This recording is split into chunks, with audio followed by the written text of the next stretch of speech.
La famille, quels sont les facteurs qui rendent la reproduction des porcs difficile ici chez nous en Afrique? Dans la production des porcs, la reproduction est de loin celle qui donne le plus grand chiffre de rentabilité, mais pourtant qui est moins pratiquée. Pourquoi? Parce qu'il y a des facteurs que l'on ne maîtrise pas et qui nous induisent chaque fois dans les erreurs.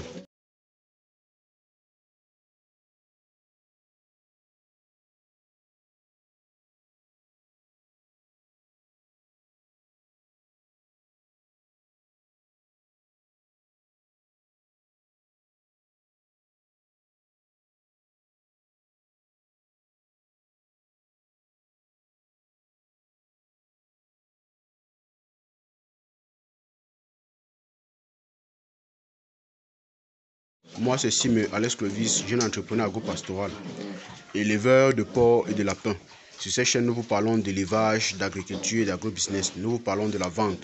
Nous vous donnons des astuces 2 fois par semaine, le mercredi et le dimanche, pour vous permettre de pouvoir rentabiliser dans votre élevage et de ne plus passer par les erreurs par lesquelles nous sommes passés. Pour réussir la reproduction, il y a des facteurs par lesquels, si vous ne les faites pas, vous aurez toujours des échecs. Vous n'aurez pas assez de résultats. Alors, ces facteurs vont vous conduire et vous guider lorsque vous voulez faire votre reproduction à bien mener à terme ou alors à bien votre reproduction.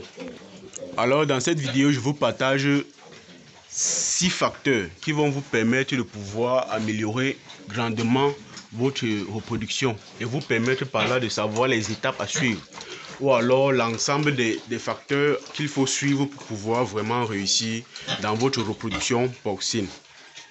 Et à la fin, je vous donne un bonus ou alors un partage d'expérience que j'ai eu à mener et qui me permet de pouvoir souvent réduire certaines pertes qui étaient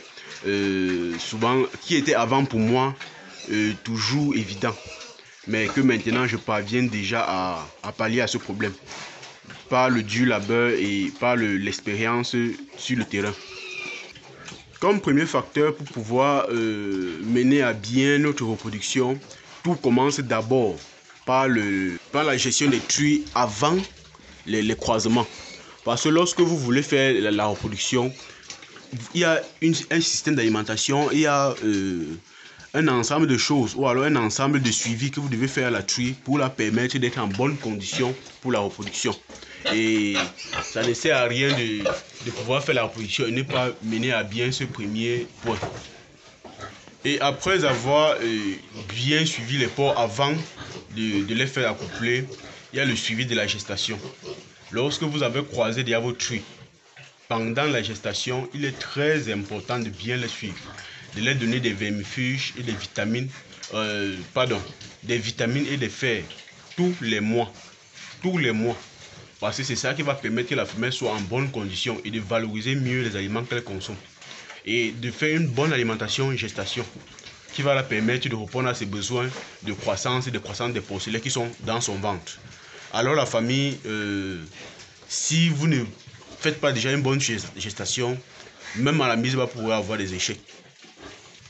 Pour mener à bien votre reproduction porcine, il y a le bâtiment. Ça, c'est le troisième point. Le bâtiment. Pour bien vraiment réussir votre reproduction, il faut des meilleurs bâtiments de mise bas. Quand je parle des bâtiments de mise bas, c'est des bâtiments qui vont permettre à la truie de limiter les écrasements. Avec l'espace qu'on peut dire qui est là. De limiter les écrasements, ça c'est d'un. De faire les lots de telle façon que les porcelets pourront consommer de l'aliment solide. C'est ça que je vous présente ici comme ça. Les porcelets pourront consommer de l'aliment solide sans toutefois avoir des problèmes. C'est un peu flou. Voilà.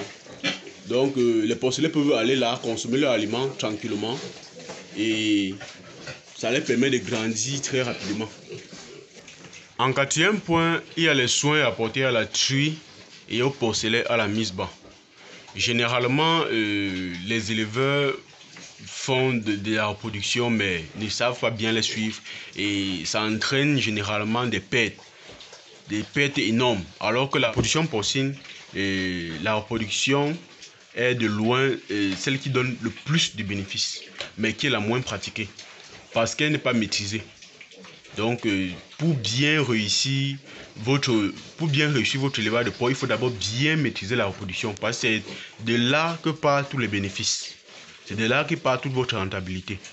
Donc, c'est très important de bien maîtriser sa reproduction pour pouvoir déjà augmenter ses bénéfices. Donc, comme les soins apportés à la truie et au porcelet à la mise bas, les porcelets de 0 à 3 jours, c'est très important, de 0 à 3 jours, il leur faut une injection de fer et il faut couper les dents. Beaucoup ont tendance à négliger cela, mais je peux vous dire que c'est très important. C'est très important. Et je peux même vous dire encore que ce sont des points que beaucoup négligent, mais qui influencent sur la grosseur des porcelets finales au sevrage. Et qui influencent même sur la qualité maternelle. Donc c'est très important de couper les dents des porcelets, de les faire une injection de fer. Et pour la femelle, c'est très important de leur faire une injection de fer et de vitamines 2 semaines avant la mise bas. 2 semaines avant la mise bas. Là, ça va la permettre de pouvoir gérer le stress, les pertes de sang et tout ça, avant que la mise bas n'ait lieu. Alors, un facteur vraiment très important pendant la reproduction, c'est la gestion de l'alimentation pendant l'allaitement et pendant la gestation et pendant l'allaitement. L'alimentation est un facteur vraiment crucial. On dit souvent que l'alimentation constitue 70 à 80% de la reproduction ou alors de la production. Donc vous pouvez déjà vous imaginer. Donc pour pouvoir vraiment réussir, il faut une alimentation qui va répondre aux besoins de la femelle pendant la gestation et aux besoins de la femelle pendant l'allaitement. C'est ça qui va lui permettre de ne pas trop maigrir et d'avoir des porcelets très bien costauds. Très bien costauds. Pour pouvoir avoir des porcelets sevrés à 35 jours, à 10 kg, 11 kg, il faudrait respecter un certain nombre de choses ou un certain nombre de facteurs, parmi lesquels je suis en train de citer dans cette vidéo. Donc, pour pouvoir vraiment réussir votre reproduction, c'est très important de bien suivre ces facteurs pour pouvoir permettre à vos porcelets d'être bien costauds au sevrage et une truie qui n'est pas trop maigrie. Le 6e point étant la quantité d'eau consommée. Pour vraiment réussir votre reproduction, il faut prévoir de l'eau en quantité et en abondance. Parce que si vous ne le savez pas, une truie qui allait, ou alors une truie gestante consomme pratiquement 10 à 15 litres d'eau pendant la gestation. Imaginez-vous si l'eau n'est pas de bonne qualité ou si elle n'est pas propre. Vous imaginez déjà, c'est les maladies qui vont suivre. Vous n'allez pas comprendre où ça vient. Pourtant, c'est des choses basiques, mais qui sont négligées. Il y a, pendant l'allaitement, une truie consomme pratiquement 15 à 25 litres d'eau par jour. Vous pouvez vous imaginer, 15 à 25 litres d'eau par jour. Donc, si l'eau n'est pas de bonne qualité et n'est pas donnée à volonté, vous aurez vraiment des problèmes au niveau de votre reproduction. La femelle va considérablement maigrir à cause de la soif.